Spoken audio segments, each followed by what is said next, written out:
Bonjour, dans le cadre de notre rubrique Avez-vous pensé à? Aujourd'hui, je vais vous parler de votre adresse email. Alors si, pour à peu près tous les mandataires immobiliers, sauf ceux qui travaillent en agence, le téléphone est votre téléphone, qu'en est-il de votre adresse mail? Votre adresse mail, généralement, elle vous est fournie par votre réseau. C'est un petit peu dommage. C'est un petit peu dommage parce qu'elle a cette structure-là. Cette structure-là, elle est propre au réseau. Alors, il y a deux inconvénients majeurs. Aujourd'hui, vous êtes très bien dans votre réseau et tant mieux, il n'y a pas de souci. Mais on n'est jamais sûr de l'avenir et ça ne coûte rien de se préparer au pire pour éviter qu'il arrive. C'est une première chose. Deuxième chose, il y a beaucoup de réseaux, comme ils sont propriétaires du générique, qui vont récupérer tous les gens qui vous écrivent. Et de cette façon-là, se créent des fichiers.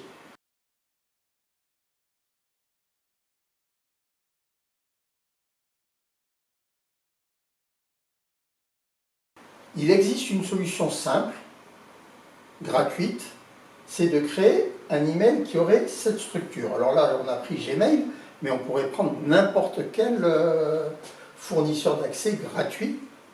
Le gros avantage, c'est que déjà, vous déconnectez la circulation de ce qui se passe sur votre mail de ce qui se passe sur votre réseau, c'est-à-dire vous allez gagner en indépendance, et c'est pas mal. Et en plus, si demain, vous étiez amené à changer de réseau, vous allez conserver votre email. Donc en fait, ce que tu veux dire, c'est que quand je suis en mode avec l'adresse de mon réseau ici, les mails tournent uniquement sans venir sur mon ordinateur, donc je n'en suis pas maître, c'est ça? Un peu comme le problème qu'on avait dans un fameux réseau où on était avant, où le week-end, ils faisaient les mises à jour et on n'avait pas les mails qui arrivaient chez nous. Exactement, c'est la première chose. Et deuxième chose, toutes les données restent sur le serveur du réseau. C'est-à-dire que de plus en plus, les réseaux s'arrangent à ce que tu consultes ton adresse mail via directement du full web. Oui. C'est-à-dire qu'en fait, rien n'est sur ton ordinateur. Non. Demain, le réseau fait faillite, tu perds tout. Oui, ils sont en maintenance comme le faisait le gros réseau d'avant, et voilà. Voilà. Mais si j'adjoins à ça Outlook, déjà, tout ce qui est ici redescendra chez moi. Déjà, c'est un très bon point. Je dirais que si tu mets Outlook ou un autre logiciel de messagerie qui écrit les données sur ton ordinateur, ça a le gros avantage de conserver une copie de tout ce qui s'est passé et de pouvoir la consulter en ligne. C'est déjà très important. À mon avis, c'est le minimum à faire.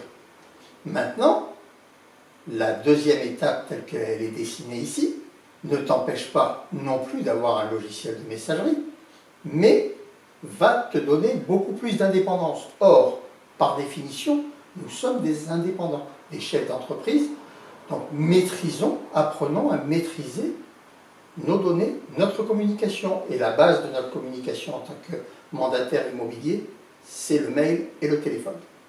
Ok, alors moi ce que je fais aujourd'hui, j'ai gardé l'adresse de mon réseau, puisque quand on écrit sur mes publicités, du Bon Coin, etc., les gens écrivent sur l'adresse du réseau. Par contre, je réponds systématiquement avec mon adresse Gmail.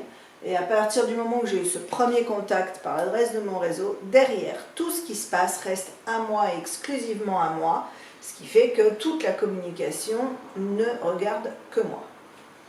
Et attention, c'est pas critiquer tel ou tel réseau, absolument pas. Il y a des réseaux qui sont merveilleux et en qui on peut avoir 100% confiance, c'est pas le problème. Mais on n'est jamais sûr de ce qu'il en sera demain si la structure financière du réseau change. Et se préparer au pire, c'est en fait bien gérer sa propre entreprise. Merci, à bientôt.